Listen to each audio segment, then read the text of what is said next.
So ain't nobody gonna perform for Donald Trump, huh?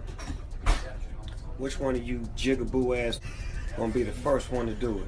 I'm waiting. I'm gonna roast one of you Uncle Tom doing it. Which one of you do it first? Osby's the one that performs for himself. Perform for whoever.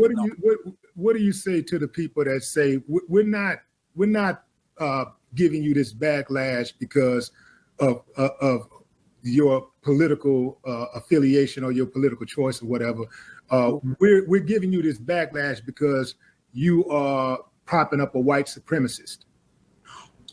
I would ask them to show me where he's a white supremacist, and here's the thing. Okay, I get it. He did say if you don't vote for me, you're not black, right? Oh no, that wasn't him. That wasn't him. Hold on, I'm trying to think. Hold on. He did create. I know where you're going. I know where you're going. He did create the crime bill in the 90s, which said that if you get caught with 5 grams of crack, you do a mandatory 5 years. That had mass incarceration. I think even the Vice President Kamala spoke on that part that said that the crime bill played a huge part. He didn't do that. Let me see. What did he do? I'm trying to think. The white supremacist. Hold on. I'm gonna get to it. Okay. He did not rent to black people. What was it, in the 70s or the 80s? Is that what they said? And like, oh, okay, is he written to him now? So nobody's allowed to change, right? See, here's the thing. So you've been talking back made and a forth. Statement. I'm asking you. I would love to end it. Sir, I would love to end it. If you want to switch seats, we could very quickly. We could do that, but I'd send in the National Guard, it would be over. There'd be no problem. Okay. But they don't want to accept the National Guard. You have repeatedly criticized the vice president for not specifically calling out Antifa and other left-wing extremist groups. But are you willing tonight to condemn white supremacists and militia groups and to say that they need to stand down and not add to the violence in a number of these cities, as we saw in Kenosha and as we've seen in Portland? Sure, are you I'm prepared to specifically do it? Well, go ahead, I would say almost everything I see is from the left wing, not from the right wing. So what are you saying? I'm willing to do anything. I want to see peace. Then do it, sir. Say it. Do it. Say it. You want to call him?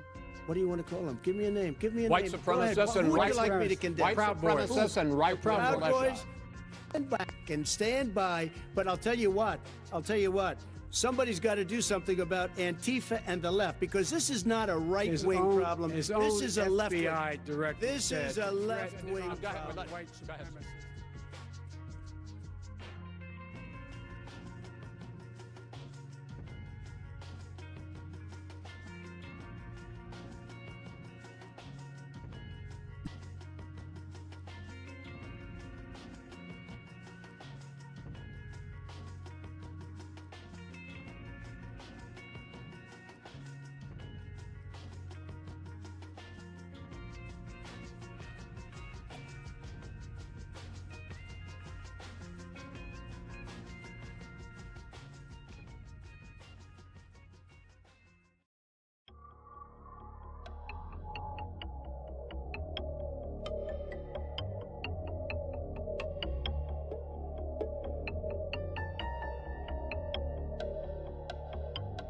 This animal who did the attacking.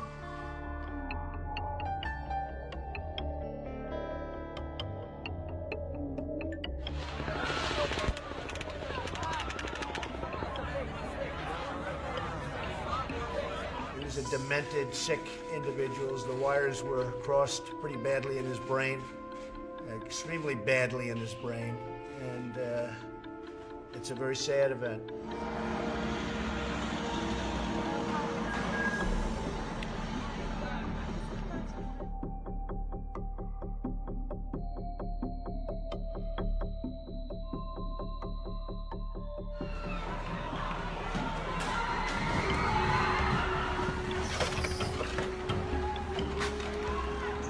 You can call it terrorism.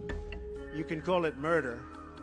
You can call it whatever you want. MS-13 is particularly violent. I was reading one of these animals was caught These are animals. You had some very bad people in that group, but you also had people that were very fine people on both sides. Donald J. Trump is calling for a total and complete shutdown of Muslims entering the United States.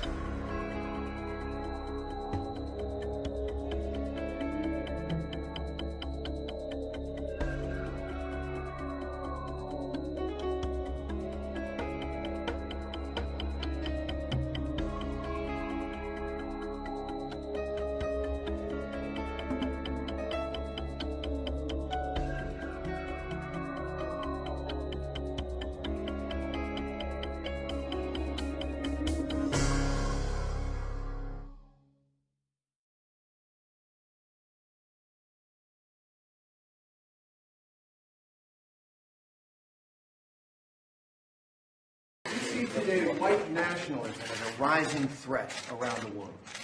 I don't really. I think it's a small group of people that have very, very serious problems. I guess if you look at what happened in New Zealand, perhaps that's a case. I don't know enough about it yet. They're just learning about the person and the people involved.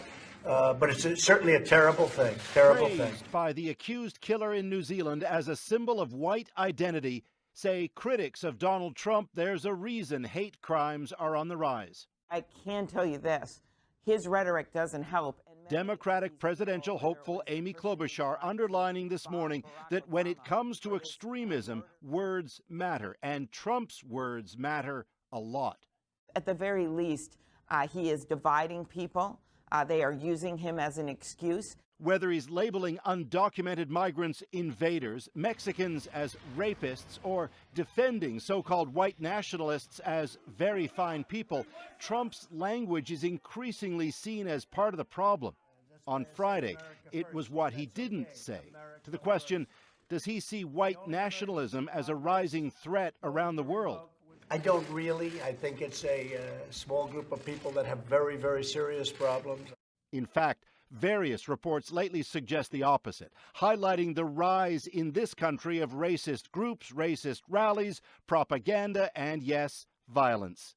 50 murders last year in the U.S. were linked to right-wing extremism. That's the highest number of such killings since 1995, the year of the Oklahoma City bombing. Democrats today took Trump to task for the words he chooses to use.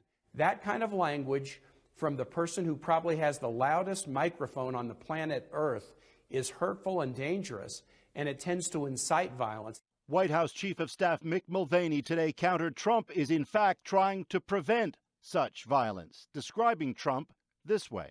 The president is not a white supremacist. I'm not sure how many times we have to say that. For his part, Trump went to church across from the White House today, with undocumented migrants not far from his thoughts, later tweeting praise for those who've backed his push for a border wall. Paul Hunter, CBC News, Washington. Much of the world started talking about white supremacy on Twitter after the attacks in Christchurch. It was already a big topic in the United States, but now, as you can see, there's a global conversation that's taking place. The man accused of carrying out the shootings posted his racist views and announced what he was going to do on the web. So many people are talking about the digital aspects of this story and how far-right trolls can share their views both online and off. The 28-year-old Brenton Tarrant didn't enter a verbal plea or seek bail, but he did send a clear message in the courtroom. You won't be able to see it in this footage that we're using in our hourly bulletins, but there were photographers in the courtroom who caught something that he did with his hands. A white power hand sign that's often used to troll or just upset liberals. Yes, I know it's a sign that we all use. It's the OK sign, but it's taken on another meaning on these forums. There's a huge trolling culture on sites like 4chan and 8chan where people think it's funny to make racist jokes and just watch others react to them. We've seen a number of white nationalists use this sign in public time after time. Now, the U.S.-based hate group monitoring organization, the Southern Poverty Law Center, says there are white nationalists, neo-Nazis, and Klansmen who have increasingly begun using the use of the symbol both to signal their presence to the like-minded as well as to identify potentially sympathetic recruits among young trolling artists flashing it. To them, the configuration means WP for white power. The SPLC says this kind of wink and nudge interaction with the racist right is a direct route to its normalization. It serves as a white supremacist symbol, according to the writer Amanda Marcotte, one designed to be just ordinary enough looking that when liberals express outrage, white supremacists can then play the victim of liberal hysteria. But politicians like the Congresswoman Alexandria Ocasio-Cortez here are calling for a greater understanding of just how online radicalization works, because it is impacting our entire society. But as she points out here, the Trump administration has defunded federal programs designed to fight the spread of white supremacist hate groups. Hold his wife's hand. Of all Donald Trump's scandals, supporting white supremacists should have been the easiest to avoid. I mean, what could possibly explain why he keeps stumbling into situations where racists and Nazis think they have his support? I guess we'll never know.